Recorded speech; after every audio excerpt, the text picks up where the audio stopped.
I remember telling my dad that I was quitting my finance job and gonna go, clean toilets for a living, and he thought I was out of my mind. I would just tell people, it took a while to find the right one. It really does, and it's harder now than ever. Small businesses are becoming more and more popular. The $55,000 business making $40,000 of income, it's rare, but they're out there.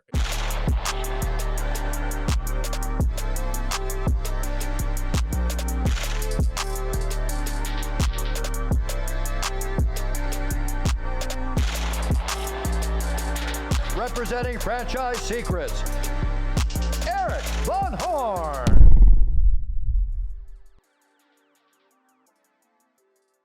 All right, so I'm here with Evgen.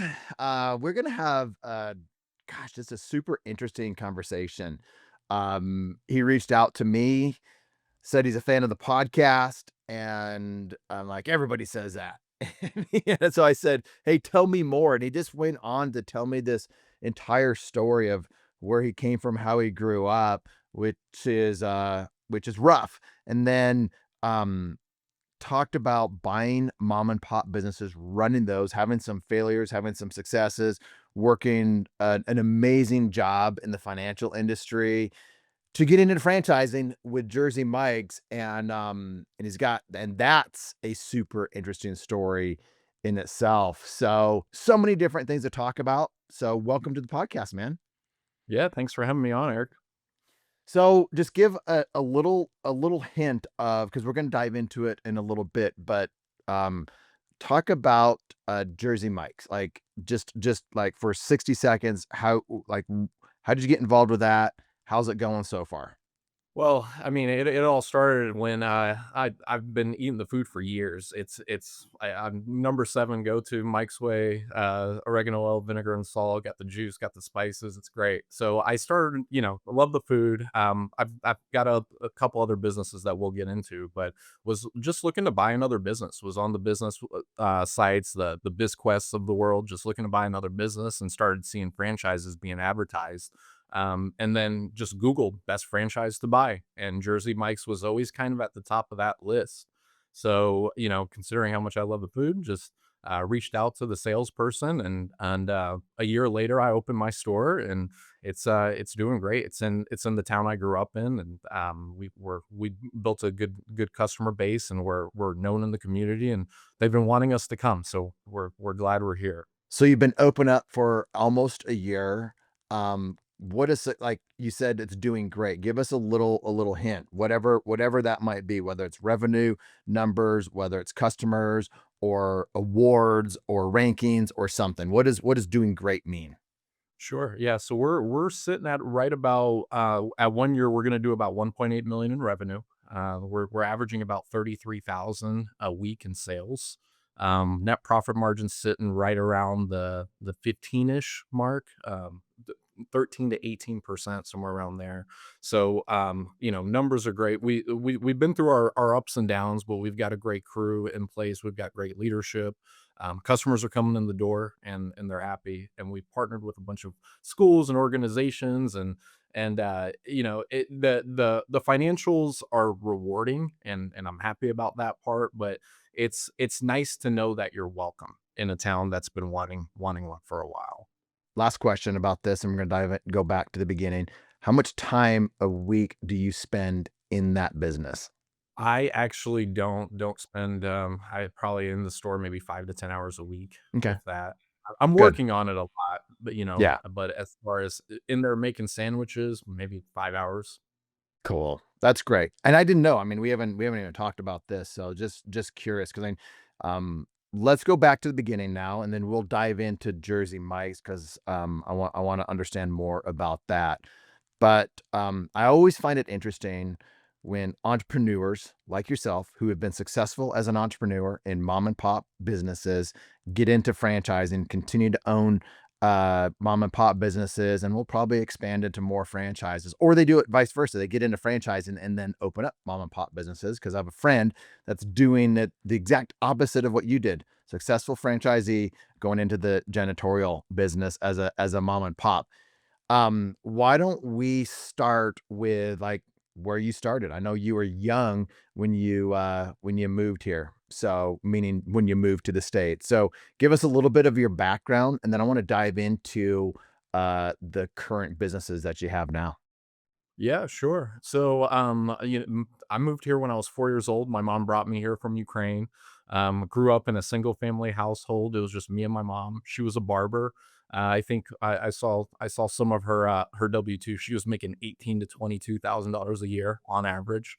So, I just never really felt poor, but we were getting by. I had everything I wanted. I remember she bought her first house in 2001 in a nice part of town. So, never really felt like we were poor, but always knew that we could, we were kind of, not barely making it. So, my mom was always, stressing the importance of going to school and getting a good education. And I remember her telling me multiple times, "I didn't bring you to America to be lazy. I didn't bring you to America to not make something of yourself." So I worked hard, got good grades, got into a good college, did all that, but I always was doing something on the side. I remember, buying iPhones on Craigslist and cleaning them up, and then turn around and throwing them back on Craigslist, making a few bucks here and there, and always kind of trying to find a hustle while I was in college and before then. So that was kind of how I've always had a passion for businesses. I never really liked the whole concept of sitting in an office all day and, you know, uh, your life just kind of passes by you. So I always wanted to get out there and do something for myself. So, anyways, yeah, I was graduated high school, got into a good college. It was kind of working side jobs here and there. Ended up getting a job at Sprint, and I worked at the Sprint call center. And every time I would drive the call by the call center, there was this nice, beautiful building of people in nice suits and ties and beautiful cars outside. And every time I drive by that building, there was a sign of this finance company that I thought was so cool. And they actually owned the call center that I worked at. They owned the building that the call center was renting from them. So it was two buildings right next to each other. So, anyways, just always kind of imagined myself going into this cool job, but never really wanted to work the 9 to 5. So it was really a weird dynamic there. But so anyways, was working at the Sprint call center. Sprint call center ended up closing. They moved our jobs overseas. So I got a job at a Sprint store selling phones. I remember making $5 per phone selling phones, and I don't know, $7 an hour. So wasn't really getting paid much, and decided, hey, why not buy cars on Craigslist and flip them and make money on the side? So that's what I ended up doing. I would find a car on Craigslist for 2, 3 thousand bucks. I would buy it. I would clean it up a little bit, detail it, maybe get the engine light to turn off however I could, and then turn around and sell it in that Sprint parking lot instead of selling phones. When you So were that's selling phones. yeah.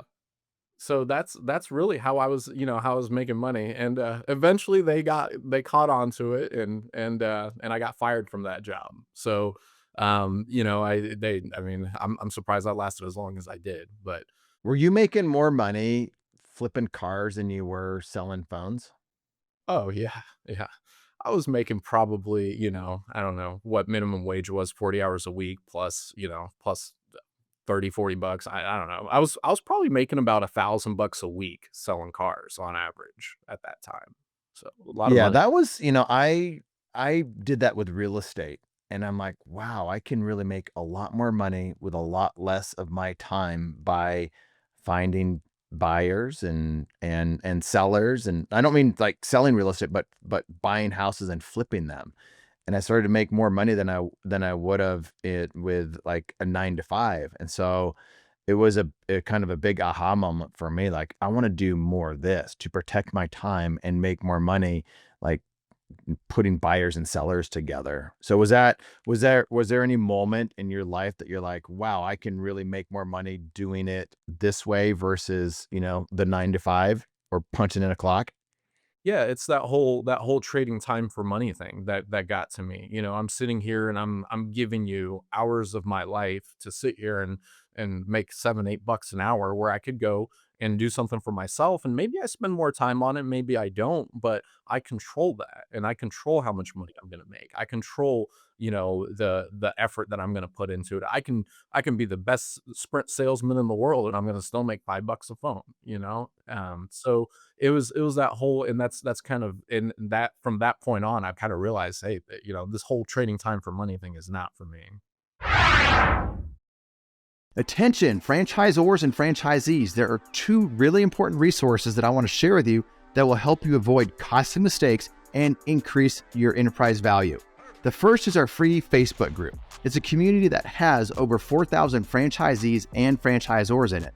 When somebody asks a question, they get honest and authentic answers from multiple perspectives.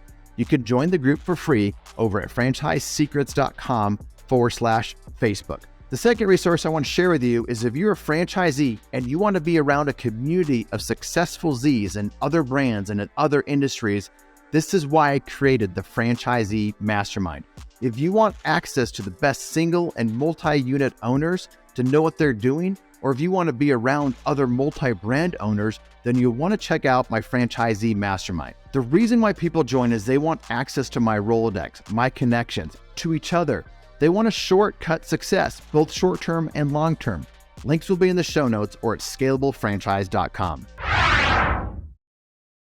So then you eventually got a really good job, right? Yeah, so before that, I ended up, I decided when I lost my Sprint job, I went, and it was summertime, so I decided that I needed to make some cash, in addition to selling cars. So I was working third shift at a grocery store making donuts in the summer, and still flipping cars. But I one of the worst decisions I ever made, financially, was I decided to open up a car lot instead of just flipping cars. And 20,000 bucks in the bank is not enough to open up a car lot. So I ended up taking out every single loan I possibly could. I had one of my best friends co-sign on a loan for me. I was at the time 19, 20-year-old kid. So he ended up co-signing on a loan for me. We got a little car lot, 600 bucks a month in a suburb of Indianapolis. And I started going to the auctions, buying cars. And when I was buying a car a week, it was no big deal. You fix it up, you wait till it sells, you buy another one. When I've got rent and insurance and, mechanics, and it ended up falling upon itself very quickly. Everything that I thought was going to cost a certain amount ended up costing twice the amount. The customers were bringing back cars they weren't running right.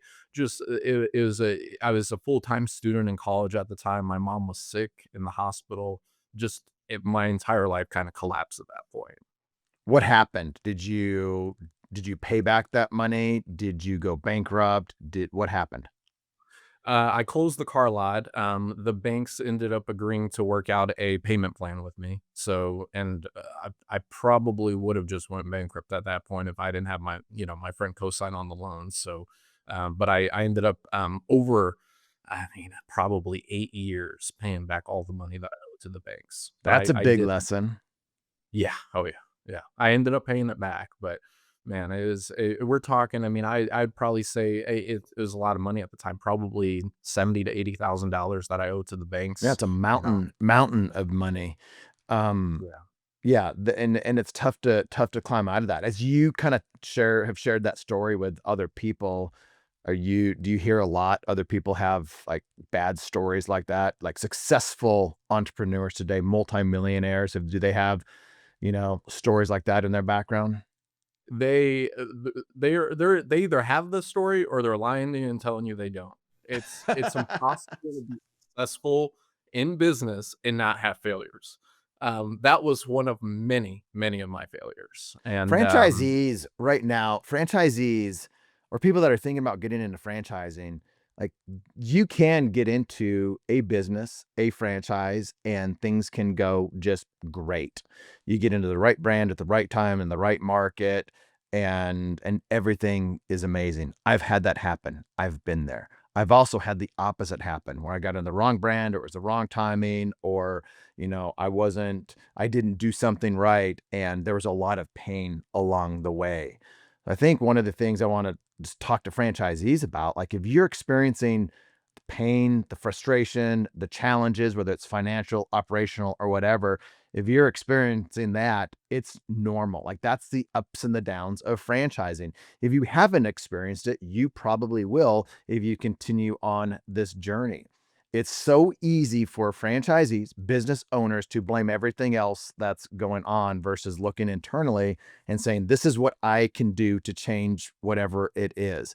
And like in the car lot, for you, it's like, okay, this isn't working. It's up to you. You can't blame anybody else. You shut it down, you work with the banks, and then you move on. Like that's the best piece of advice that I could give franchisees out there when they're in the struggle. Like, what can you do? What are the things that you can control and control those things and move forward? Sometimes the best thing is to get out of a lease, is to close a location. Other times it is to ramp up marketing, spend more on marketing so you can climb out of the mountain of or the challenge that's in front of you. So, what advice would you give somebody that is Yeah, in the you're struggle? absolutely I mean, I find myself running away from that stuff sometimes and, you want to. You don't wanna accept the fact that your business is failing or, your product isn't good or the system isn't good, the process isn't you who wants nobody wants to accept that, but that's the only way to deal with it, and like you said, it's part of the process. If you wanna be a franchisee, if you wanna own your own business, if you wanna get into this, this is something you signed up to do this. This is not, it's not a cush little gig you're gonna be able to just, fly high on the rest of your life. It does not work that way. It never works that way. Like you said, every once in a while you get really lucky and you find a great brand and a great franchise, but how many have you went through before you get to that Mhm. point, you Yep. know? All right, let's quickly go over the nice, great job, and then I want to get into the mom and pop businesses that you have now. One you own outright yourself, one you have a partner in. I want to get into the partnership structure, why it works, and even the mom and pop business that you have as well, and why that's working. So, before you bought those or started those, uh, close the gap between uh selling cars, the car lot, the job, and then getting those businesses. Yeah, so a car lot goes under. I'm working third shift at this grocery store. I that finance company that owned the building that I used to drive by all the time. I decided that I was going to apply for them. So got an interview, got the job. I remember this was 2011. I was making $34,000 a year as a stockbroker. Still in college. I was still finishing up my college degree. I got my Series 7 broker's license. Great little turn, and started making at that time thought 34,000 stable income. Not, you're not going to get rich, but it's good enough to survive. So ended up doing that, and I was at that job for 7 years. That's a long time. Yeah, yeah. What what was going through your mind? Because I'm sure, like, and I've had jobs where I was just counting the hours. One of the worst jobs that I ever had. It's not a bad job, but it's a job that time just stands still. I was a lifeguard. I was a lifeguard um, for years. I used to swim competitively. I'm like, oh, I'll get a job as a lifeguard. And every 15 minutes, you're moving from one station to the next. And you're just like, these 15-minute increments were just torture. And then you start counting, like, I've got 8 of these left. And I just remember thinking, like, this is like the worst job I've ever had. All you're doing is sitting and watching a pool, and you have to, be ready if something happens, which, by the way, nothing ever happened, which makes it super boring. But I just remember, like, during those times, my mind would just go elsewhere, and I started to think about, like, all the things that I could be doing besides doing that job that I was in. Now, you had a higher paying, better job, but did you have some of those same feelings when you were, there for 7 years? Oh, yeah, it was horrible. You're sitting in an office all day, you're waiting for somebody to walk through the door that you can sell them a mutual fund or, whatever you can do, but yeah, it's the same thing. You're just sitting there hoping for something to happen. I mean, obviously, I was making calls and doing all kinds of other stuff, and they were giving me just enough money more to keep me afloat. By the time I left, I was making about $180,000 a year, so I was making great money, but yeah, my life was just getting sucked from me. I was at they ended up transferring me a couple times, and at the end of my career, I was working in Chicago. I was living downtown, working in the suburbs, driving an hour to work, hour back. Sundays would talk about Sunday scaries. I mean, I was miserable, absolutely miserable. Had to wake up at 6 a.m., put my suit on. I remember always being 15 minutes late. I was always I'm not a good employee. So uh, Neither I was don't know how I. I lasted as long as I did, but my numbers were good. I was selling. I was closing deals. I was making them money, so they kept me on board. But other than that, broke every single rule that they had. So how did you find this business that you eventually bought or started? I can't remember if you bought it or started it. Like, so take that, job, 7 years, buying a mom and pop business. Time to be an entrepreneur and make some money.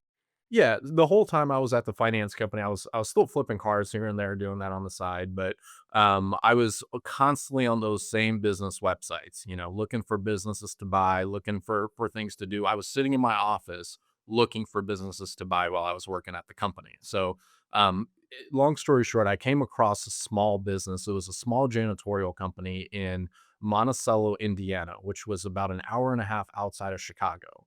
I grew up in Indiana, so, I ended up going to go look at the business. It was the guy, I'm still friends with him today. He just sold his trucking company for millions of dollars at that point, and had this little janitorial business in town that cleaned his trucks and his warehouse. Other people saw it. The local car lot wanted him to clean their car lot, and he just kind of grew it organically over time. I had a couple, two full time, one part time employee at the time. Just sold his company for millions and wanted to get rid of this little janitorial company.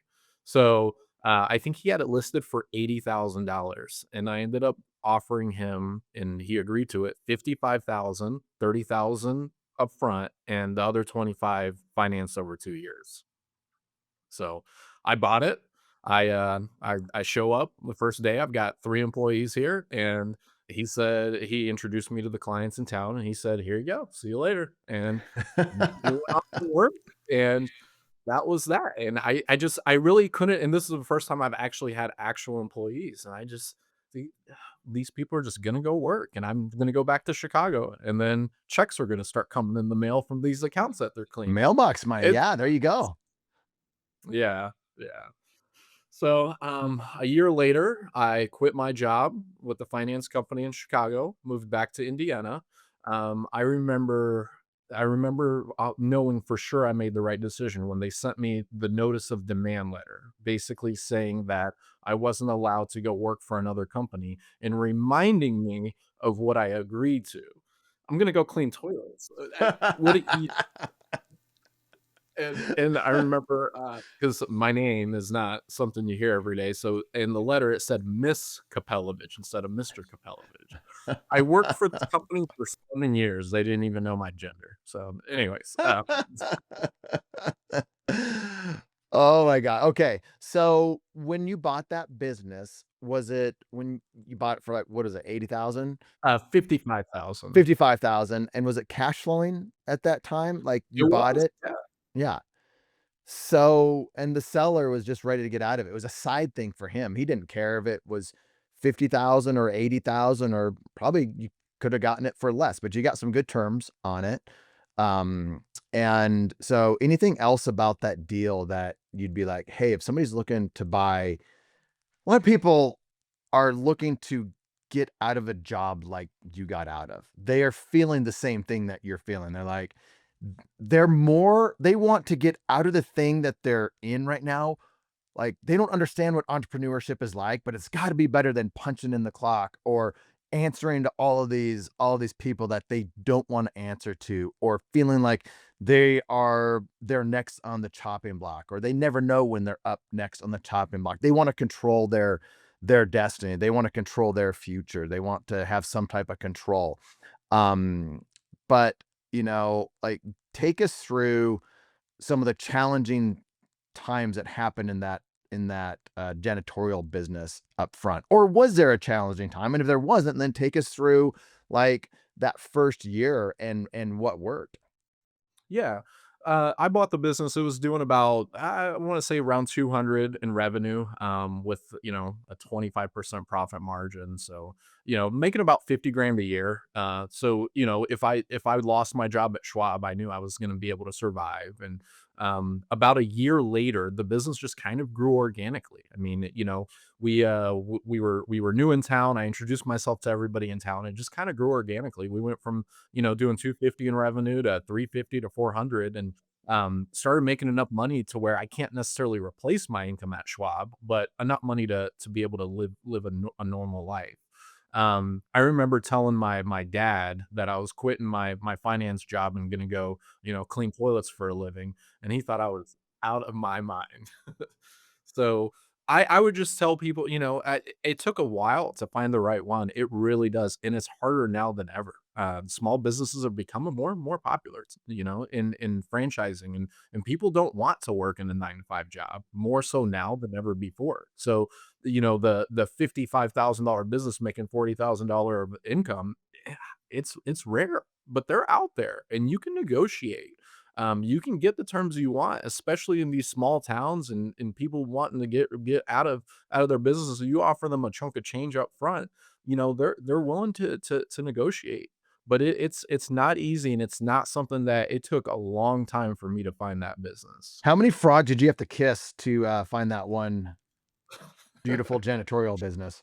Oh my gosh, I remember looking at house cleaning companies, and oh my gosh, massage parlors, and you name it. I looked at it. If it showed any kind of cash flow, I was looking at it. But that was the main thing, is I wanted to find a business that was going to cash flow something. I didn't want to go into a fixer upper. Yeah, that's good, and they're out, and like you said, they're out there. People like Cody Sanchez and others are making it more popular to get into some of these, she calls them Main Street businesses or these ugly service-based businesses, but, there's riches in the niches, and I like those. I like those as a franchise guy. Like, we at Front Street Equity Partners are looking for brands that are in those types of service-based industries, and there's reasons why we're looking at brands like that. So, you just didn't stop with that one, you end up getting into a second janitorial business in a different market, right? Yeah, so my operations manager at the time is from New Hampshire. He ended up moving to Indiana because his partner got a job out here. But his daughter was in New Hampshire. He always wanted to move back. So him and I kind of discussed partnering on a business together. He actually found one on the business websites, the Biz Buy Sells, and those websites in New Hampshire. Him and I ended up finding it. We flew out, talked to the seller. Essentially, we ended up buying that business for about 190,000. We ended up paying 150 cash and then 40,000 seller financing on that one. He moved back to New Hampshire and is now running that business, and I'm somewhat of a passive investor in that at this point. So, you're somewhat of a passive investor, he's the operator. How does that structure work in terms of, like, what kind of money did you guys put in together? Was it equal or somewhat equal? And then, like, as an operator, how was he compensated for that? How does that work? So the agreement was he was gonna run the operations. He was gonna be doing the day-to-day. I'm in Indiana, he's in New Hampshire. So we agreed to pay him a salary. His salary now, that it's grown over the years, but it's right around 65,000 a year, and we essentially split the remaining profits. So, the agreement was, would pay you a salary, you function as an operations manager, and then you and I will then split the remaining profits of the business. The business is generating, after we pay his salary, probably about 130, 140,000 in profit that we split evenly. That's great. I love that. And that's a very simple. So when I think about being a passive investor, I do a lot of passive investing in deals as a limited partner or participate in general partnership deals as purely passive. I also think about passive investing in ways that you're doing it. I have a partnership it's a franchise, but I would do it in a mom and pop business like you have now, but it's very similar. Us partners, we put in equal money to buy or start the business. And then one of the partners we call the ops partner, and they are making a salary. And it's a generous salary. It's not crazy, but it's generous. It's generous enough for them to feel good about doing it. It is not crazy enough for them to do it and always want to do it. They're not going to get rich off of being the ops partner, but in the meantime, they're happy to do it. But what happens is whenever they're tired of doing it or there's another opportunity or something else comes up, they can just raise their hand and say, "Hey, I'm ready to not be the ops partner and I want to be the passive investor like you are, Eric." And the salary is designed in a way to be like, "Okay, great, no problem. Business is not going to suffer because now we can then use that salary to hire somebody at equal caliber as the ops partner, not the same amount of heart going into it or motivation going into it, but a caliber standpoint, or maybe you hire two people that can do that with that salary, and now they can transition to the passive investor, and now the business is running itself with a really good employee. And it's very similar to what we did when we had Solo Salon Studios. We hired somebody that was making a nice six-figure salary to run it for all the partners, and that's the most semi-absentee franchise that I've ever been a part of. Not passive, but very semi-absentee. But this one that I'm in now is, I would consider it a passive investment, meaning I keep an eye on it. Probably 1 hour a month is the time commitment that I'm actually given to it. Sometimes I need to do more, sometimes I need to do less, but I really like that structure. I'm doing it within the franchising model. You're doing it as a just a normal mom and pop business. Anything else that you would add to that? Like, what is it working really well so far? Any advice that you would give somebody else that is looking at getting into a partnership like that? Yeah, no, I mean, you said it. That really, that should always be the goal. If you're a partner in a business and maybe you don't have the cash to be able to put up front, offer to be the operations manager, offer to be the kind of the day-to-day guy, and then be able to, have an agreement to where once we find somebody to be able to run this the way that you can, walk away from it, buy another business, do something else. Once you start getting older, who wants to be out there cleaning toilets? Nobody, so that should always be the plan. But as a partner, maybe you don't have the cash to contribute, but you can be the operator. You can contribute in different ways. And then, like you said, walk away from it, find somebody to put into that position, and go buy another business or expand your current business. Yep. I love it. Okay. Let's get into this is a franchising podcast, man. We got like a few minutes left. Let's talk about Jersey Mike's. Yeah, so Jersey Mike's, that's the car lot was the worst failure of my life, and the Jersey Mike's up to this point is probably my biggest success. Love the brand. I've always loved the food. So I the same kind of thing. I was on the business websites looking for a business to buy. It was either buy another janitorial company or look at something else. Started seeing franchise models being advertised. Never really thought that franchising was something that I wanted to go into, but started kind of searching best franchises to buy on all the Entrepreneur 500 and all those lists, and Jersey Mike's was always kind of ranked at the top. So, love the brand, love the food. Ended up sending an email to the salesperson, the franchise salesperson, and they responded back to me. Turns out that the city that I live in, Noblesville, Indiana, there is no Jersey Mike's here. There was one here years ago, but they closed. So it was a great opportunity to build a Jersey Mike's here. If anybody knows the area, it's booming. I mean, there's so much investment. People are moving here from all over the city, all over the state. It's one of the most sought after suburbs of Indianapolis. So just kind of a great opportunity to put two and two together. With my business background, they thought I would be a good fit. I have no previous food experience whatsoever, so that did scare me a little bit, and I think it scared them too. But we put two and two together. I ended up getting an SBA loan for it, putting a substantial amount of cash up front on down on it as well, and we opened March 20th of last year. That's awesome. Um, what was it about them being concerned about you not having food experience and you saying, "I don't care. I'm an entrepreneur. I want to do this." Like, give us some of the back and forth that you had with them, because I think a lot of people are interested in food, but they get the same thing that you got. Like, you're not a food person, so we're not that interested in you being a part of our franchise. Like, that's very common in the food side of franchising. So, what were was give us some of the dynamics as you were able to convince them why they should award you one. Yeah, they their sale to me was that we're not we're a training company. We can train anyone to do anything. When it comes to we've had this model since 1976. We can it's become, I mean, they've got over 3,000 stores now. It's become a plug and play. I know, I to a certain degree know small business. I know how to hire. I know what I'm looking for. I know how to put processes and systems in place with my janitorial company. It was just a matter of doing the same thing. Now it's food. When I bought the janitorial company, I didn't know how to strip and wax the floor either.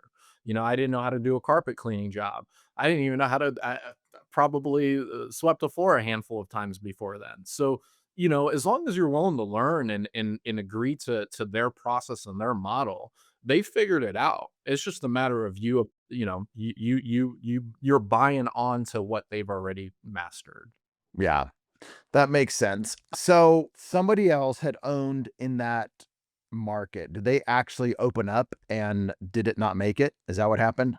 Yeah, so that store it was around for a while. I never actually even went to that store. It was in a strip mall in a Walmart. It was hard to get in and out. It was a very busy parking lot. There was a lot of stuff going on. It wasn't in the best part of town. They ended up closing during COVID. I think a lot of it was the location, but I think part of it was the operations too. The store just, you look them up, they had bad Google reviews, and they just the operations weren't in place and weren't as tight as they needed to be. And I think they just got in a little early too. Noblesville at that time maybe wasn't where it is, definitely wasn't where it is now. That's interesting too. I think there's two different factors, and you probably caught when I was talking earlier, I kept mentioning timing, timing, timing. There is something with timing, and sometimes that's luck. Sometimes it's bad luck with COVID with certain brands.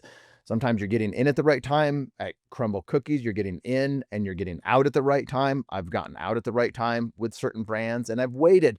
I got out too soon, where I left a lot of money on the table with some brands. But timing is important, and making sure your market is ready for that. But also, like you said, even if timing's not perfect or even not great, you can make up for a lot with tight operations. So, give us some insight into your operations. Like, what are you really good at?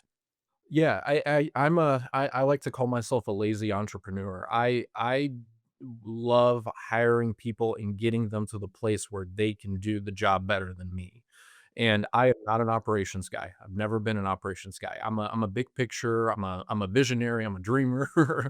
I like to think I am. Sometimes, sometimes I don't feel that way. But I like to hire somebody that's I think I heard this on maybe it was a podcast that you were doing, but you want to hire somebody at the beginning of their career or at the end of their career. The middle is kind of the spot where you just don't really know. Either they're hungry and they're wet behind the ears and they're ready to go at it, or they're experienced and they can bring so much industry knowledge to your brand.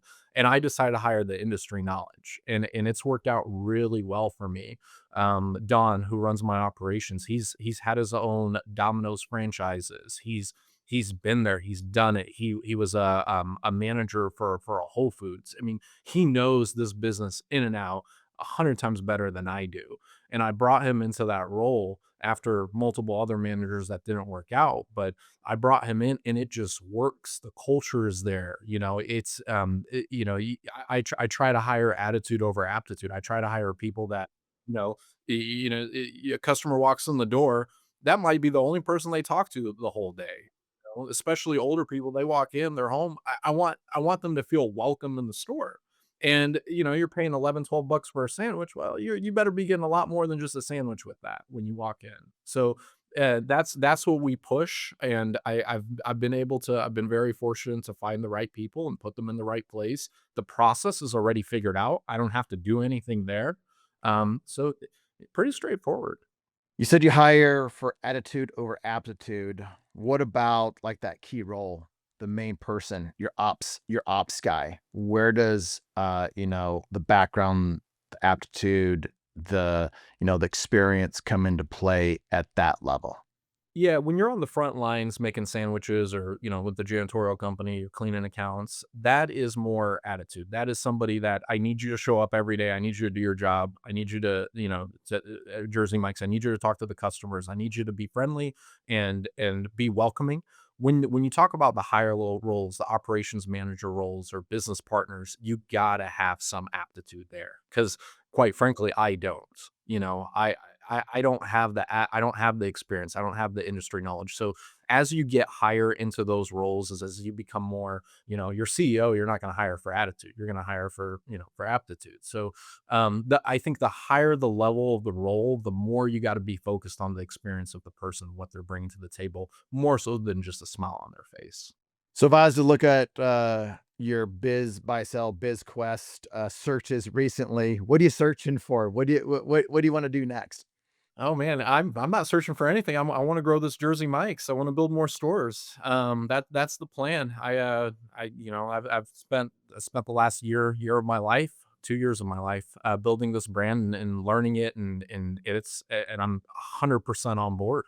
What they do, what Peter Kenkro has done with this brand. He was in the store working. He's got Coach Hughes, who was one of his first hires in his first store. He still does the training for franchisees. I mean, I'm not one to drink the Kool-Aid, believe me. But there's just something about this brand and the processes and the systems they have in place and the smile they put on people's face that makes me want to grow with them. Well, Evgeny, I'm so happy you reached out with that email. It was a cold email, and we went back and forth, and that wasn't that long ago.